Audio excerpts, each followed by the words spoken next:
Class, there are some really strong Yu-Gi-Oh decks that we are gonna need to talk about. A lot of players think that the Yu-Gi-Oh meta is completely solved. With the best decks in the game being Yugioh and Malice, you have to jump on either one or the other to be successful. Right now, I don't really think that that's the case. And as a player that has all of his accomplishments using only rogue Yu-Gi-Oh decks, today, I'm going to be sharing with you guys some formulas that I use to be successful despite not having the best deck in the room. Let's go ahead and jump on in.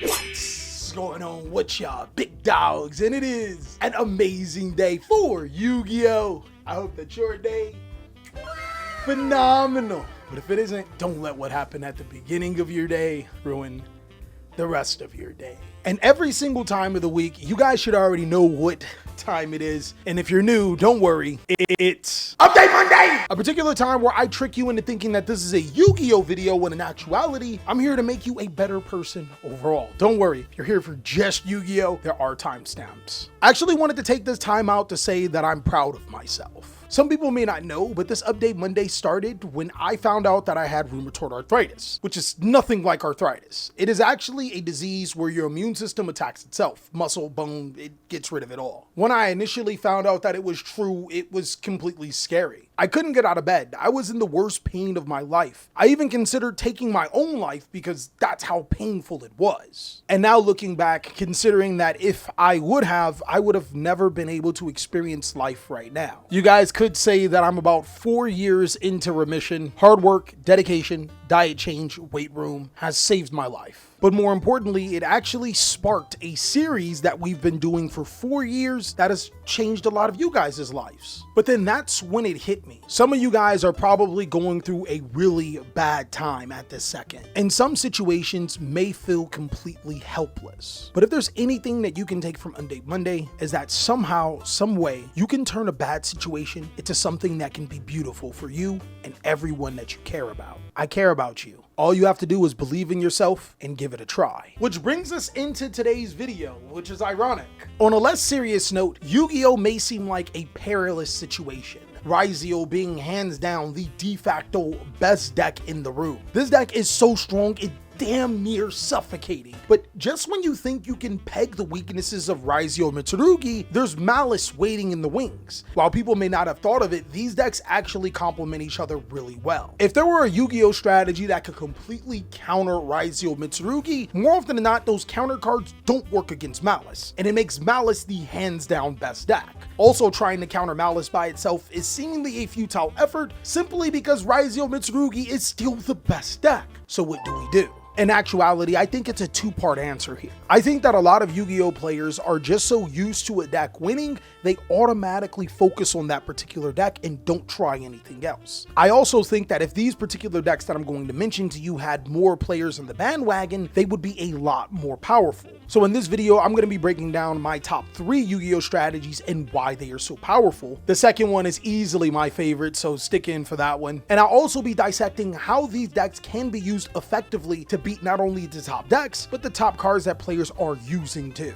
One of the most important things about being a Yu-Gi-Oh player is accepting when you are wrong about something. Also, if you want to be able to pilot good Yu-Gi-Oh decks off the cuff, you're going to have to take the advice of others. That's actually exactly what I did when it came to Gym Knights. I didn't think that this deck was going to be this strong. But after watching Blake Hero's Gym Knight deck profile and then seriously studying the deck myself, it has quite a few things you're looking for in a powerful Yu-Gi-Oh deck. One thing I think you have to look for hands down with any Yu-Gi-Oh deck is a out to some of the most popular cards being played. Either your deck has to trade favorably against a situation, like for example, if your opponent were to use Molchummy Flawless, but you don't play a deck that's weak to Molchummy Flawless, or have something else up its sleeve to be able to combat it, and Gym Knights have exactly that. Gym Knight Hollow Core is starting to follow a common theme amongst Yu-Gi-Oh archetypes. A card that can help you get deeper into your combos, but also a card that can stop your opponent's most important cards. Stopping cards like Nibiru the Primal Being, Drolin Lockbird, and your opponent's important monster effects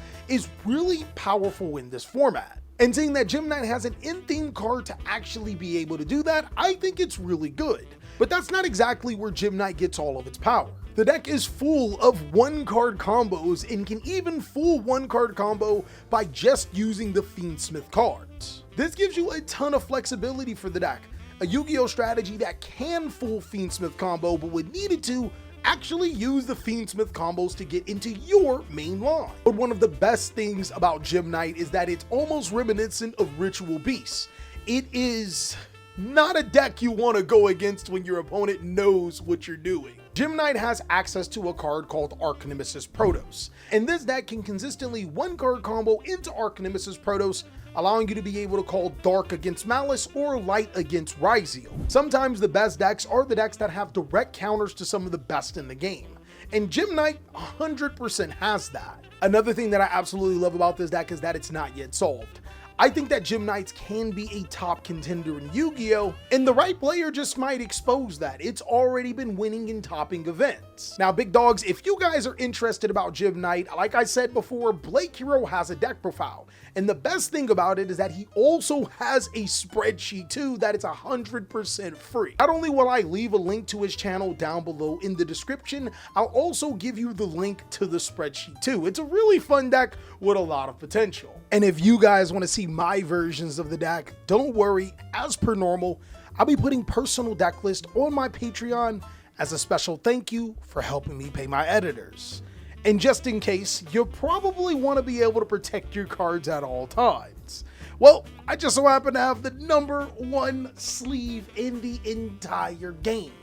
The Raven Wing sleeves are not only the cheapest, they are the best by far. So if you guys want to get the best and the cheapest sleeves on the market, go to TheCaliEffect.com and pick up your sleeves today. Another deck that I have noticed, which is probably insane right now. This one is my favorite. In actuality, I thought about making a deck profile of it potentially, but I don't know how people will respond, because I genuinely think that Labyrinth is one of the best decks in Yu-Gi-Oh, hands down. Now, this is coming from my Delulu brain. As I say best deck in Yu-Gi-Oh, I mean best deck in Yu-Gi-Oh that just so happens to not be the top meta deck in Yu-Gi-Oh and players aren't using right now, making it one of the best decks in Yu-Gi-Oh, in my opinion. Again, a little bit about my playing career, as you would call it. I have made history playing Yu-Gi-Oh decks that no one has played and cracking the code on some of these powerful strategies that allow you to be able to escape the most commonly played cards. I think Labyrinth is that deck. And to be able to prove that, let's go back and talk about all of those cards that are really powerful. The Molchumi cards are some of the best cards in the game, with Yu-Gi-Oh players playing Molchumi Flawless in the main deck, Perulia and Meows in the side deck.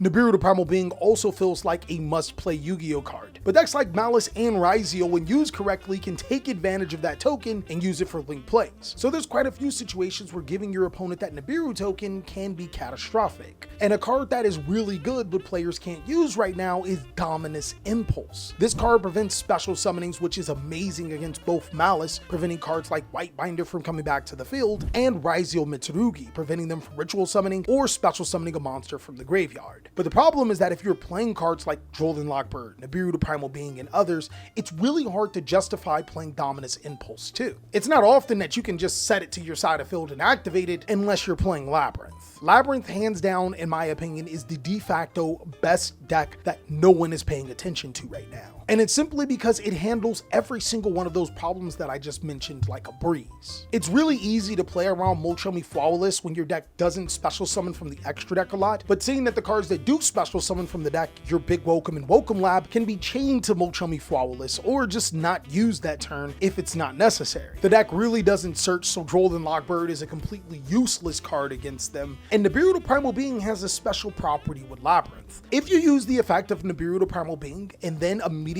activate a card to discard Nibiru, like, I don't know, Labyrinth Shing Dragalier or Stovey Torby, Nibiru will tribute all monsters on the field, but since you can't summon Nibiru the Primal Being anymore, no token will be produced. This essentially allows you to be able to board wipe your opponent without giving them any monsters in return. Also, if you successfully resolve Nibiru the Primal Being in a Labyrinth deck, you can easily use Big Wokum Labyrinth to be able to return it back to your hand, meaning that you could probably nib your opponent on the next turn and still be able to trigger the effects of your lovely Labyrinth to be able to destroy a card on your opponent's hand or field. Labyrinth is also one of the decks that I'm most confident with when it comes to using Dominus Impulse, because even if this card does conflict with your Nibiru to Primal Being sometimes, being able to set it with your Arius the Labyrinth Butler allows you to be able to use it anyways, and it's still searchable through Trap Trick. And speaking of Trap Tricks, there's still some really powerful cards. Trap Trick being able to search Dimensional Barrier can turn off Rituals, Fusions, Synchros, and of course Exceeds, and there are quite a few decks in Yu-Gi-Oh! That use those particular mechanics. And it also being able to get Daruma Cannon is a good way to take care of Link-based Yu-Gi-Oh! Decks, seeing that the monsters that they want to use for Link material are flip face down, and the Links are just sent straight to the graveyard. That's the deck that I would be really excited about potentially making a deck profile, because I think I could show you guys a really solid build that you would love. But let me know down below in the comment section if that's something you want to see. For the European players, I think that there is another Yu-Gi-Oh! Strategy that is still really strong. In fact, I think I can give you a few strategies that are really strong, but I think players should not doubt the Primite engine. For the Yu-Gi-Oh! Players that don't know exactly what the Primite engine is